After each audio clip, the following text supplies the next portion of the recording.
Hello, Internet! This is Damien with another episode of the Pennywise Review where we answer that undying question on the lips of every gamer on a budget: should I buy this game? Today we're getting our engineering fix with a Steam Greenlight title called Contraption Maker, a Rube Goldberg-inspired physics puzzler from the creative minds behind an old classic and spiritual predecessor, The Incredible Machine. This game is in early access, normally available for $9.99, although if you grab it right now, it's on sale for $4.99, with the promise that purchasing the game will fund the further development and end up being an early adopter discount. Be warned, this is half a game. The question is then, is it worth it to a cash-strapped gamer to buy this half-finished game instead of any number of similar games at a similar price point that aren't similarly incomplete? If you liked Incredible Machine, you'll love Contraption Maker. Many of the same ideas, objects, and even puzzles are present in the newer title, sometimes to the point where it feels more like an HD remake than a wholly separate and ultimately unrelated title. They certainly don't reinvent the wheel here. To many gamers, though, that sense of nostalgia isn't necessarily a drawback, so if you're looking for nostalgia, it abounds here. It isn't just in the gameplay, though. Everything from the 2D clip art style graphics to the flat menus and overall design sensibility remind me of the 90s or mid-2000s. The soundtrack, too, feels dated.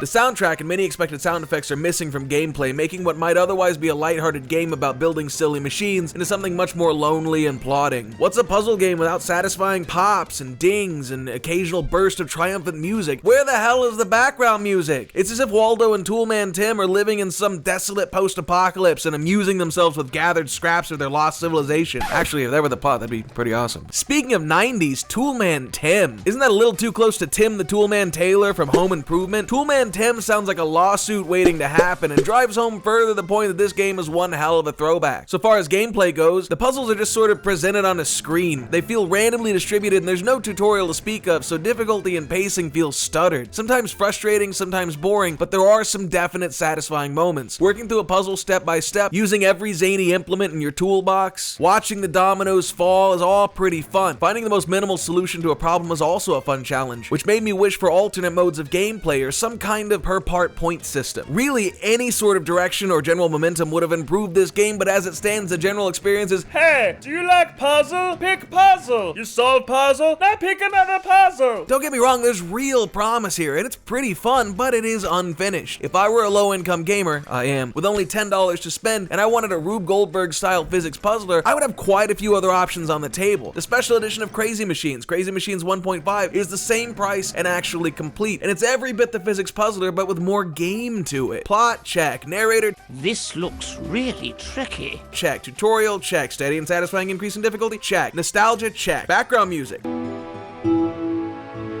check. Crazy Machines is an older game though, so there's a chance you may have played it. And maybe you've also played the more recent Crazy Machines Elements available for the same price. Maybe you've even played Crazy Machines 2 or the Crazy Machines 2 collection. Chances are then you're a big fan of this particular genre, and I would totally recommend adding Contraption Maker to your collection right away. It's pretty well guaranteed to end up being a competently executed game. If you're a huge fan of The Incredible Machine and want an HD remake of a perennial classic, it's definitely worth $10 to get a game from the original designers. And all your hand-wringing should go out the window for the next week or so, because this game is a pretty good one for the $5 sale price. But if you're just looking to dick around with physics engine puzzles for a while, or you've missed the sale and you don't have the cash to buy a half-finished game, shop around and opt for any of the myriad other nearly identical games out there in the same price range, like Crazy Machines 1.5 or Crazy Machines Elements. Crayon Physics Deluxe might whet your appetite, but it's twice as expensive. Or try any of the touchscreen titles available for smartphones or tablets like Enigmo, Space Physics, or Da Vinci's Secret Machines. From a purely consumer standpoint, there's no reason yet to consider Contraption Maker vastly superior to any of these titles.